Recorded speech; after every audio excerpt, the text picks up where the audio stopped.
본문의 말씀은 예수님께서 감람산에 기도하러 올라가셨다가 대제사장의 하속들에게 졸개들에게 붙잡혀 가십니다.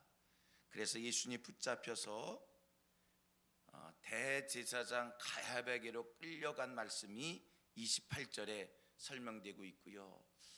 한 가지 아실 것은 예수님이 지금 대제사장 가야바에게 끌려간 것부터 오늘 본문은 말씀되고 있습니다만, 감람산에서 붙잡히셔서 대제사장 가야바에게 끌려가기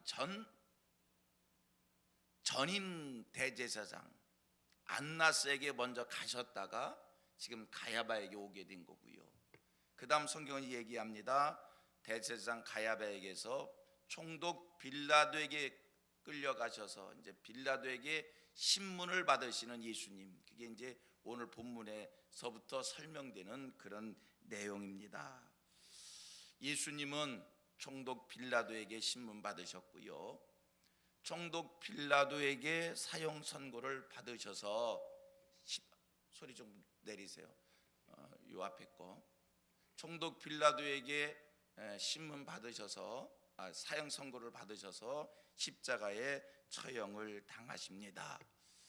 빌라도는 예수님을 사형 선고한 사람입니다. 그래가지고요, 우리가 기독교 2000년 교회 역사 속에 사도신경으로 신앙을 고백하는 그 모든 교회들은 2000년 동안 한결같이 고백을 합니다. 빌라도에게 고난을 받으사, 아주 빌라도에게 고난을 받았다는 것이 설명되고 있습니다.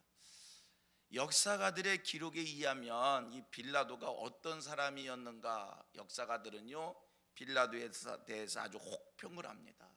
그에 대해서 뭐라고 얘기하냐면 고집이 센 자이다, 교만한 자이다, 도덕적으로 부패한 자이다, 기회주의자였다, 난폭한 자였다, 늘 감정적인 사람으로 자기의 이익을 위해서라면 언제든지 돌아서는 간사한 사람이었다, 매우 타락한 사람이었다. 이게 역사가들의 기록에 의해 설명되는 빌라도의 모습입니다.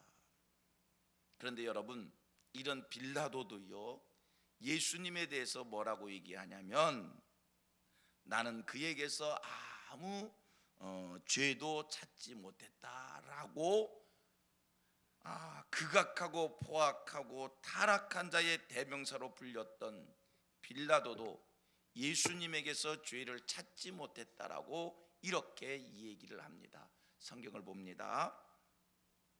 예수님을 신문하던 빌라도의 외침입니다. 요한복음 19장 4절을 봅니다.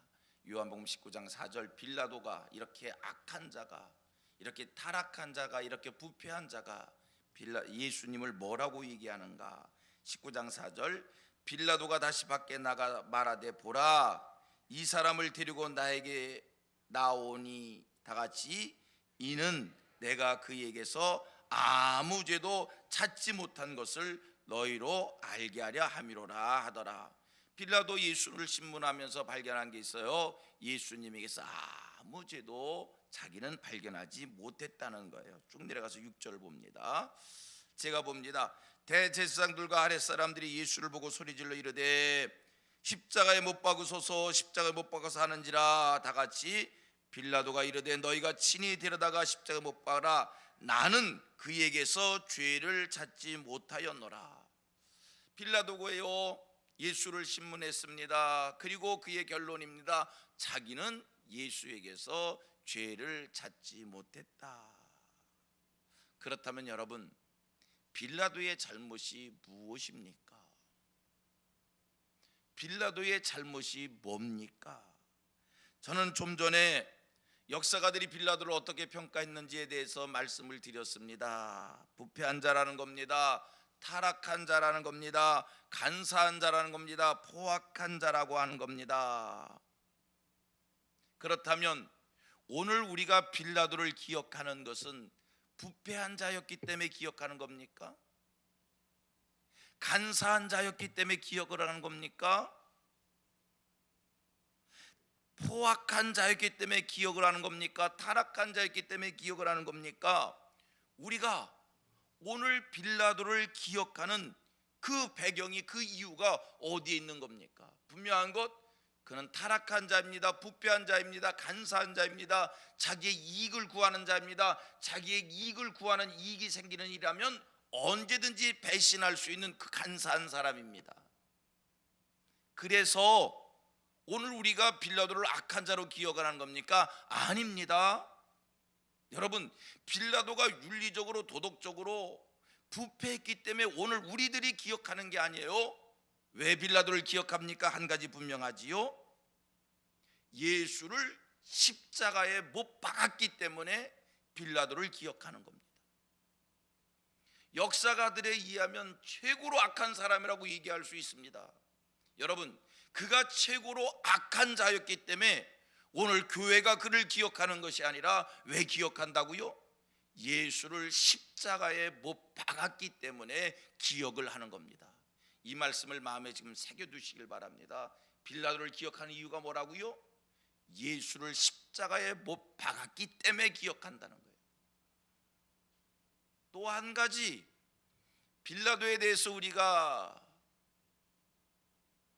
기억하는 또 한 가지 사건이 있습니다. 그건 뭐냐면 빌라도의 씻을 수 없는 오점인데요, 하나님의 경고의 음성을 듣고도 돌이키지 않은 것, 이게 또 빌라도의 오점이라는 거예요. 첫째는 뭐라고요? 예수를 십자가에 못 박은 것이요. 두 번째는 뭐라고요? 경고의 음성을 듣고도 죄를 범했다는 것. 경고의 음성을 듣고도 그 음성을 쫓지 않았다는 것이 빌라도의 큰 오점이란 말씀이에요. 무슨 얘기냐면 마태복음 27장 19절 말씀을 보면 빌라도의 아내가 꿈을 통해서 경고의 음성을 듣습니다. 성경 봅니다. 마태복음 27장 19절 보세요. 27장 19절 봅니다. 총독이 재판석에 앉았을 때에 다 같이 그의 아내가 사람을 보내어 이르되 저 옳은 사람에게 아무 상관도 하지 마옵소서. 오늘 꿈에 내가 그 사람을 인하여 애를 많이 태웠나이다 하더라. 하나님이 빌라도의 아내를 통해서 예수에게 아무 일도 행하면, 어떤 일을 행하면 안 된다는 것을 경고로 일러주었고, 빌라도의 아내가 그것을 빌라도에게 전달을 했어요. 분명한 경고의 음성이 있었어요. 그럼에도 빌라도는 이 경고의 음성을 쫓지 못했다는 거예요. 성도님들, 우리 같이 고백합니다. 나의 안고 서는 것을 하나님이 간섭합니다. 또 한 번 고백합니다. 불꽃 같은 눈으로 하나님이 나를 지켜보십니다. 분명한 것, 여러분, 내 삶을 누가 간섭해요? 내 삶을 하나님이 간섭하여 주십니다. 내 발걸음을 누가 인도해요? 하나님이 인도하여 주십니다. 소원하기는 오늘 이 자리에서 예배하신 여러 모든 이들이, 우리 성민의 모든 가족들이 영감에 민감한 영성 있는 하늘 백성들 되셔서 하나님의 간섭하심을, 하나님의 인도하심을 영적으로 날마다 느끼며 살 수 있게 되기를 원합니다. 다시 고백합니다. 영성을 맑히고 닦고, 계속해서 영성을 맑히고 닦고 성장시키어 하나님의 간섭하심, 하나님의 인도하심을 느낄 수 있는 영감 있는 성도들 되기를 바랍니다. 아까 우리 고백했어요. 하나님이 내 삶을 간섭하신다는 것이고 하나님이 내 삶을 인도하신다는 거예요. 여러분, 우리들이요 영적으로 둔해 있어서 그렇지, 우리가 하나님의 말씀하심에 귀를 기울이지 못해서 그렇지, 분명한 것, 매일매일의 삶 속에 하나님의 경고의 음성이 있고요, 하나님의 축복이 있고요, 하나님의 인도하심이 있고요, 하나님의 간섭이 있다는 겁니다. 아멘입니까?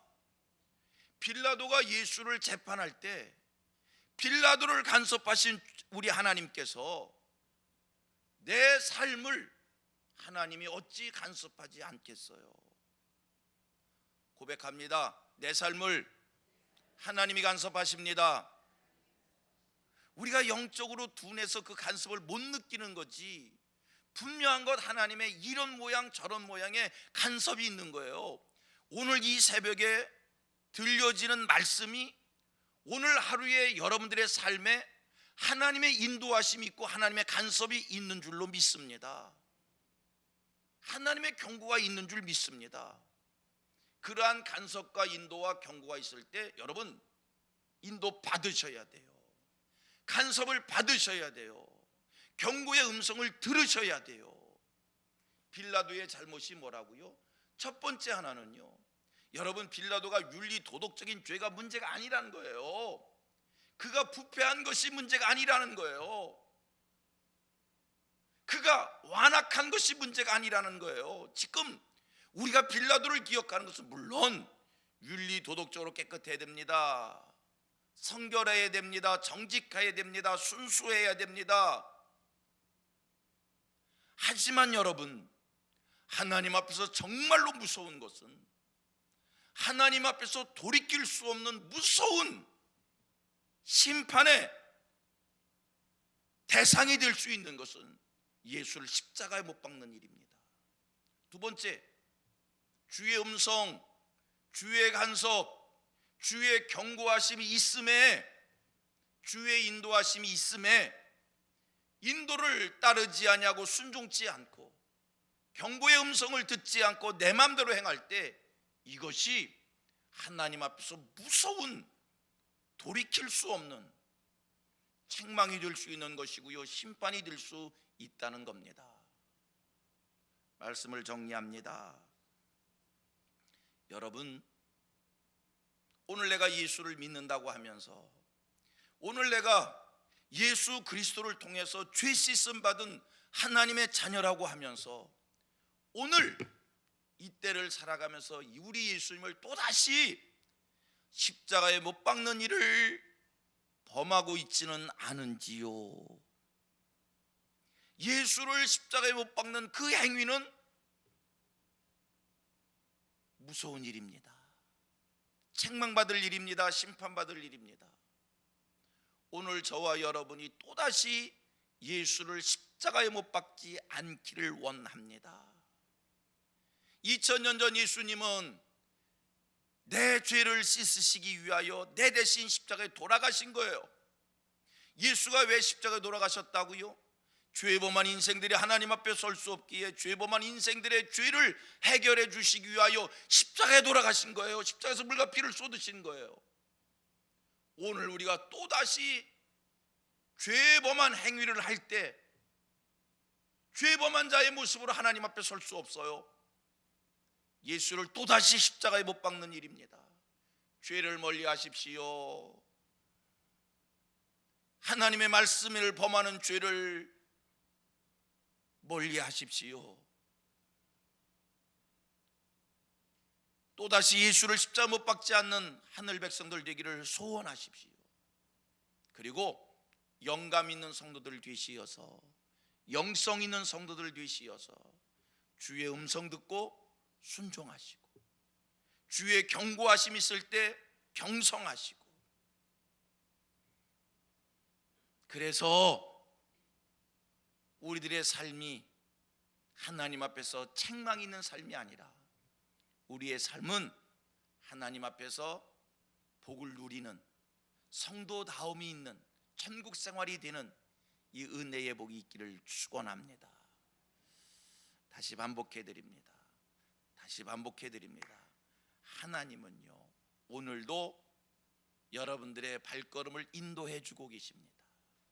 하나님은요, 오늘도 여러분들의 삶을 간섭하여 주십니다. 하나님은요, 오늘도 우리가 곁길로 가면 어떻게 하나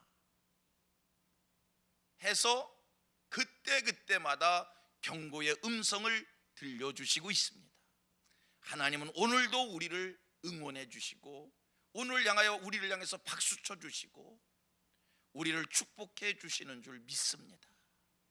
주의 인도 따라 사는, 주의 간섭 받으며 사는 성도 될 수 있도록 영감에 민감한 우리의 영성을 날마다 맑히고 닦고 성장시키는 일에 힘을 다하는 우리 성민의 모든 가족들 되어지기를 주님의 이름으로 축복합니다.